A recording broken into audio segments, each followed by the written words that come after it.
Ouvrons notre Bible au livre de Marc 15, Marc 15. Procès et décès de Yahshua. Procès et décès de Yahshua. Marc 15, verset 1 à 14. Christ devant Pilate. Verset 2. La première question de Pilate touche au cœur de la charge. L'expression roi des Juifs, entre guillemets, n'apparaît dans le livre de Marc qu'ici à ce niveau. Pourtant, elle est utilisée 5 fois dans ce chapitre 15. Ce faisant, Marc attire l'attention sur le fait que Yahshua est mort en tant que roi des Juifs. Versets 7 à 11. Marc marque une autre ironie avec son récit de Barabbas. Après avoir montré à quel point les chefs religieux sont allés si loin pour placer Yahshua au rang d'une menace pour l'homme, c'est-à-dire une accusation hautement politique, Pilate le place ensuite contre un insurgé déjà condamné. Il semble que Pilate essaie de faire que Yahshua soit libéré.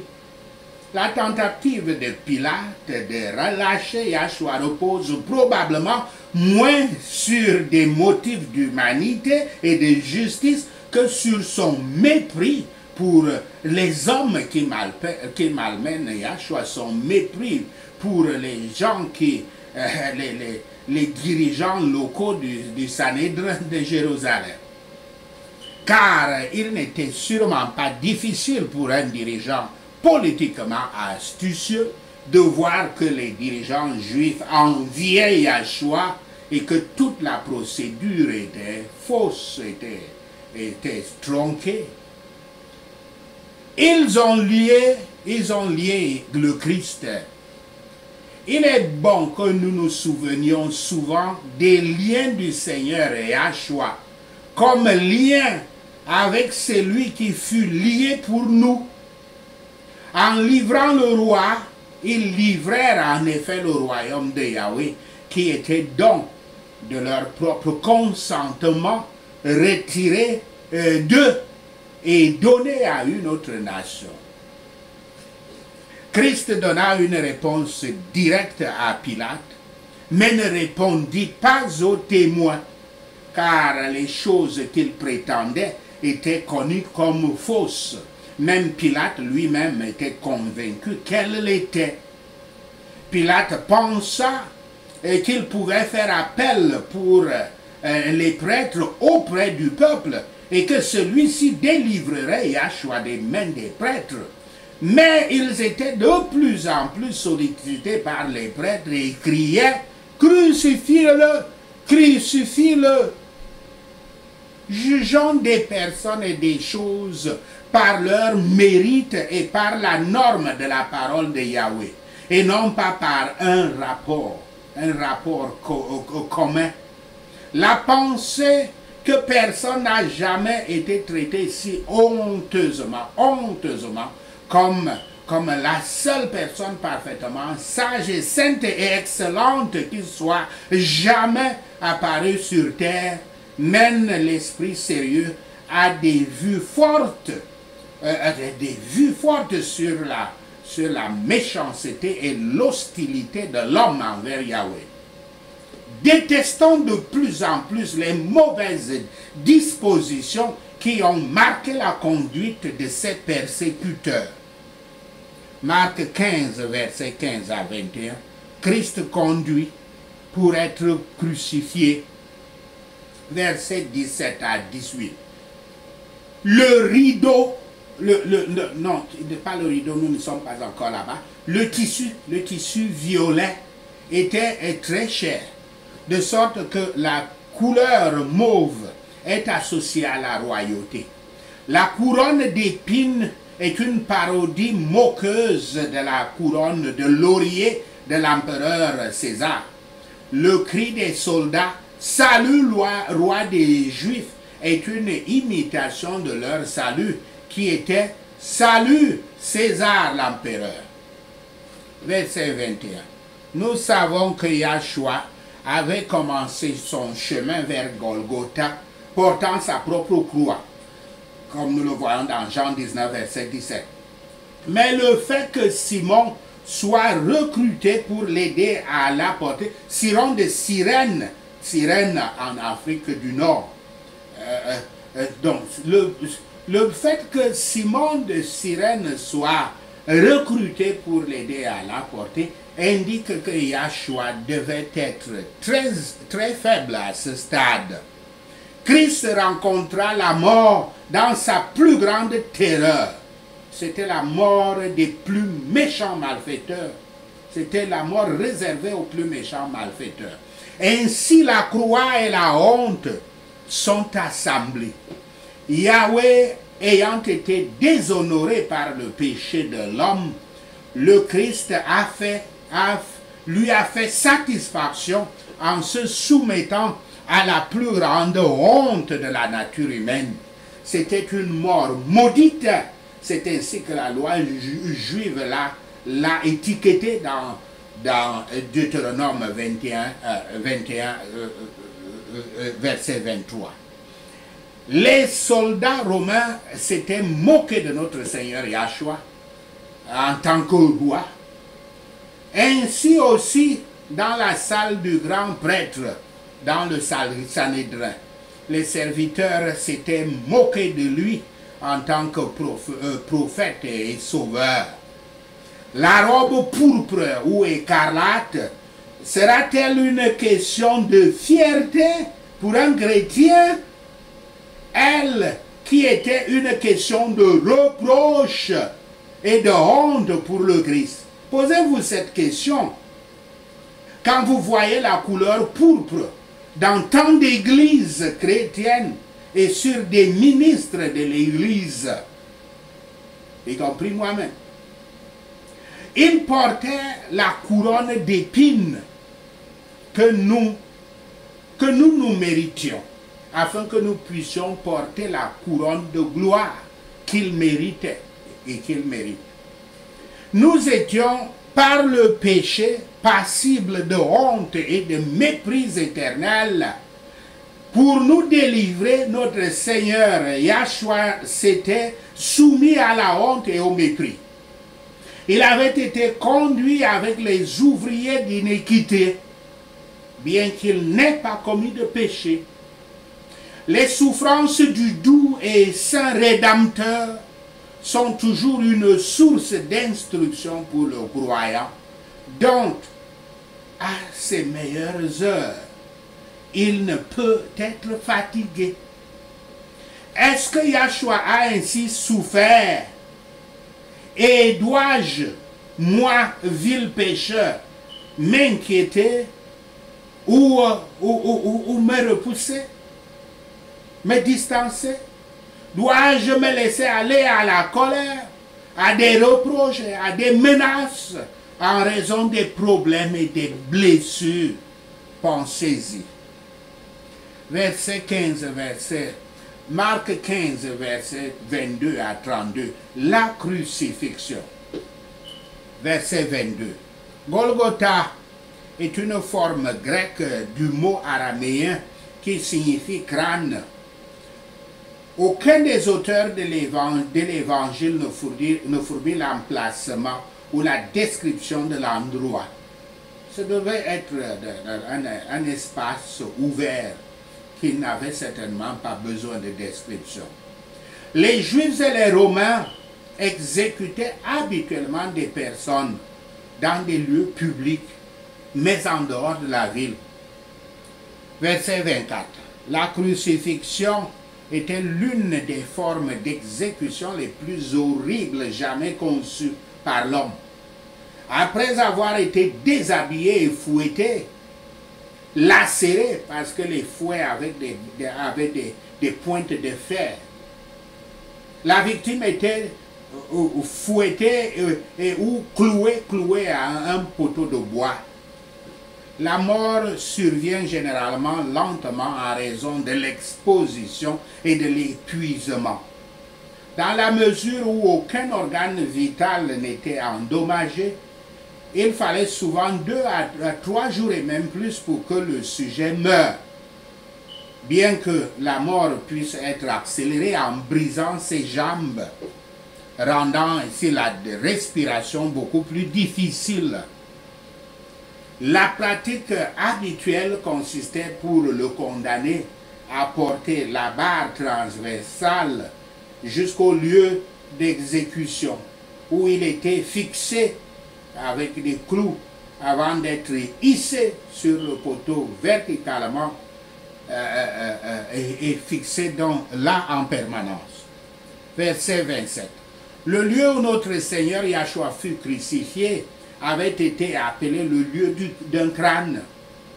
C'était le lieu d'exécution courante à Jérusalem, car il était à tout égard compté parmi les transgresseurs, comme l'avait dit le prophète Ésaïe plus de 7 siècles avant.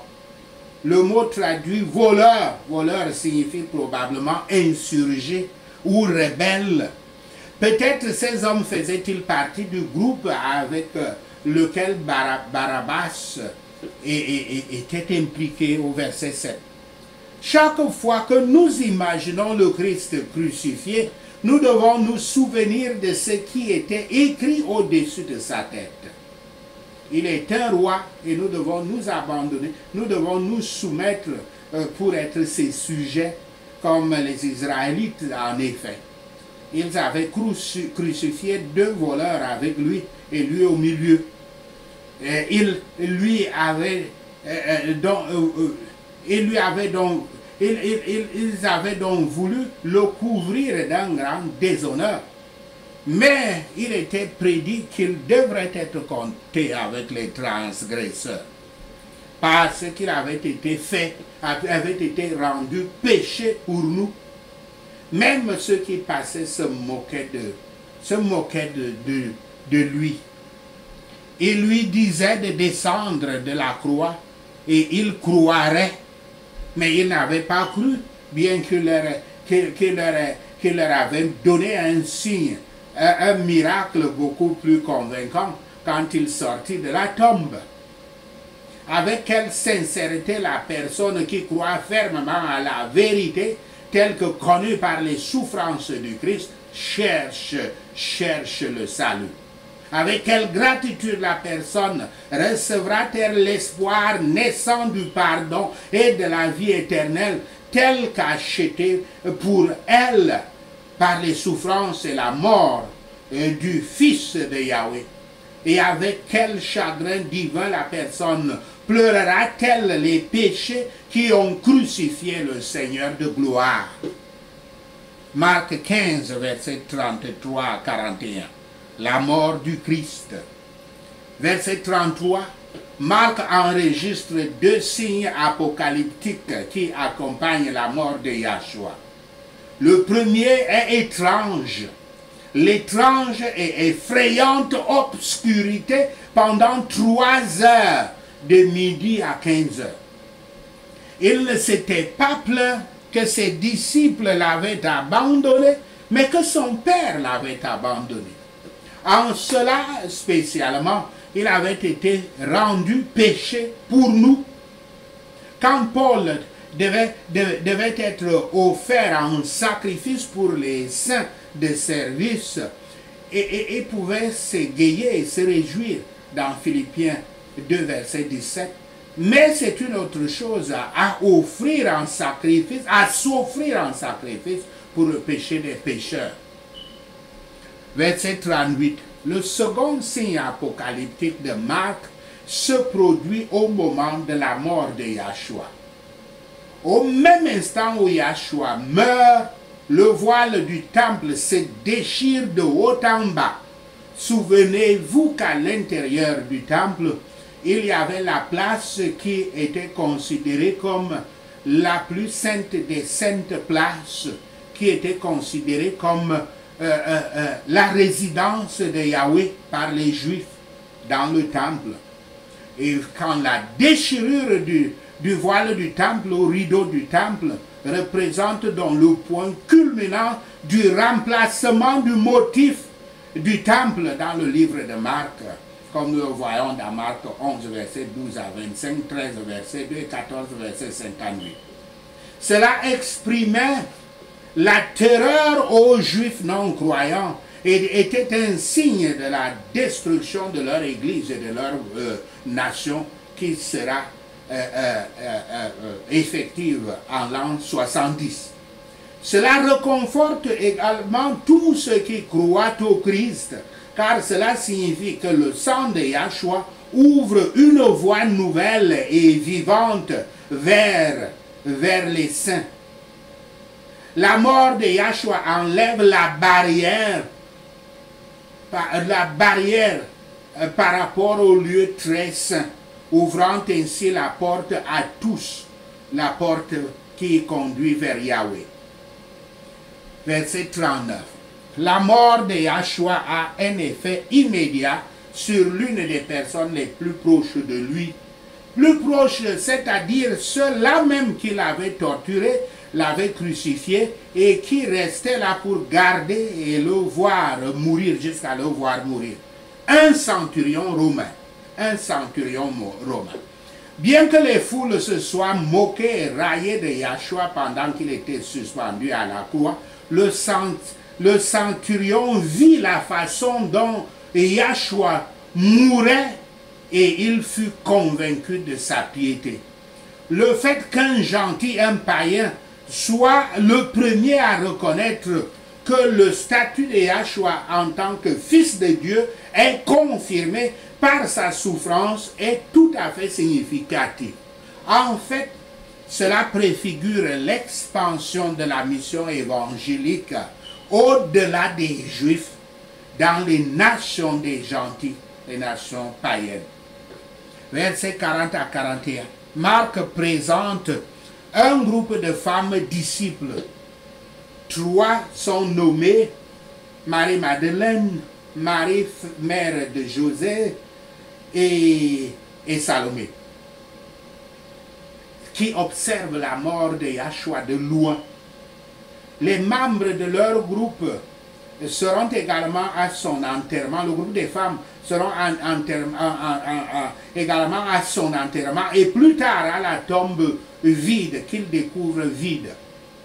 Bien que Yahshua ait été abandonné par ses disciples masculins, ces femmes disciples manifestent beaucoup de force et de courage et sont un exemple de foi, un bon exemple. Il y avait une obscurité épaisse sur la terre de midi à 3 heures de l'après-midi.